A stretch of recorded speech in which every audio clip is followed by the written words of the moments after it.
Well, it's a pleasure to speak before you today. They asked me to speak about the value of FCCI in our business.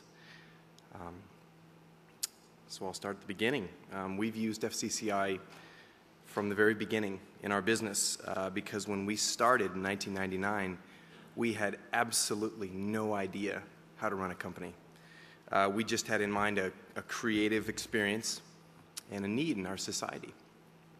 I think I can be accurate in saying that everything that we've ever learned about business that was truly valuable was learned within FCCI, from friends, from mentors, from the materials, from conferences, and especially the weekly group meetings. It certainly wasn't from my education, because I found most of the time the truths that I was learning were directly contradictory to the secular business lessons that I learned in my master's degree.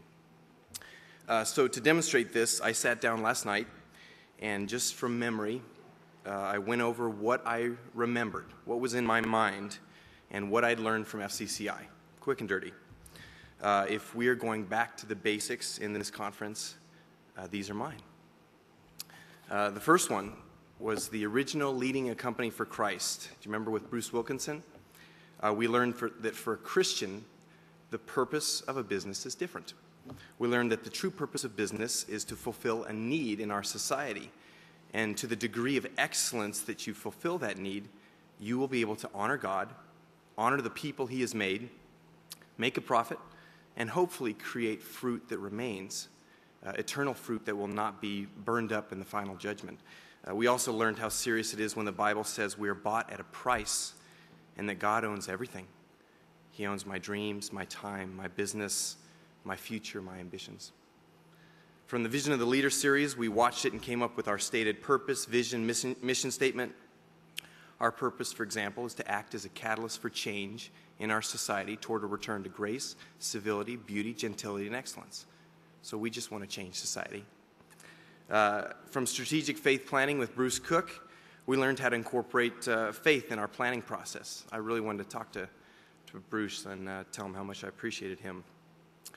We learned you just can't assume that the present will linearly proceed into the future based upon the past, because we have an active, involved God who can and has the right to course correct at any moment, just like the Israelites who never knew when the cloud representing God's Spirit would move.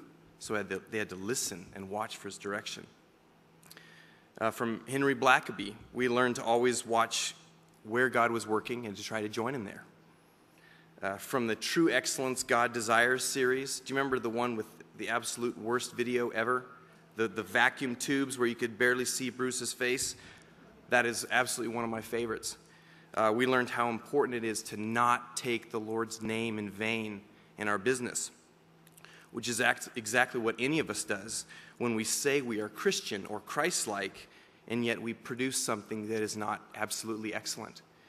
God created everything, and everything God created cannot be improved upon. Therefore, we as Christians should imitate this. From Horst Schultz, the creator of the Ritz-Carlton, I learned the fundamentals of business. I learned every customer wants three things. Do you remember them? Every customer wants an excellent product in a timely manner with care and concern. That's what every customer wants.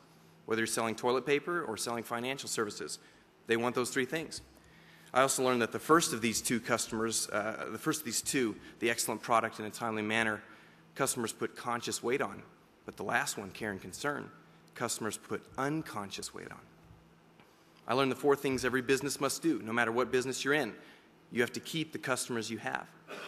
The second, you have to get new customers. The third, maximize the revenue from each customer while at the same time not violating number one and number two, which means you have to do it honorably.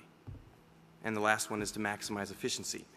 If you can keep these three customer desires and four business necessities in mind, you will succeed.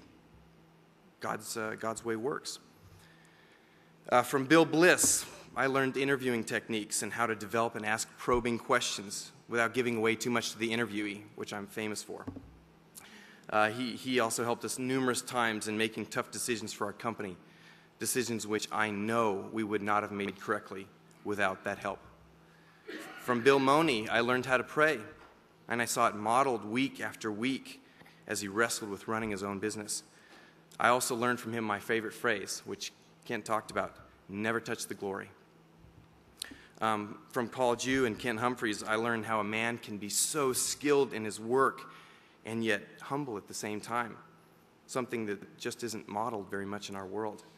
From Doug Spada, I learned that the churches are often so reminiscent of cruise ships instead of what they should be, which is aircraft carriers, launching godly warriors on important and targeted missions. And finally, from Walt Wiley, I learned the power of encouragement and how a great speaker can make the audience laugh hysterically one moment and then shake their heads soberly the next at the depth of the truths conveyed. I could probably go on, but I have to admit that I do have a new one, and I think that's Kent's last speech. So to conclude, in 1 Corinthians 1:20, it says, "Has not God made made foolish the wisdom of the world?" Well, if the wisdom of the world is foolishness, then you must seek out those avenues to learn the wisdom that is godly, peaceable, gentle, full of mercy and good fruits, impartial and sincere, so you can create a foundation of basics that your company can rest safely on.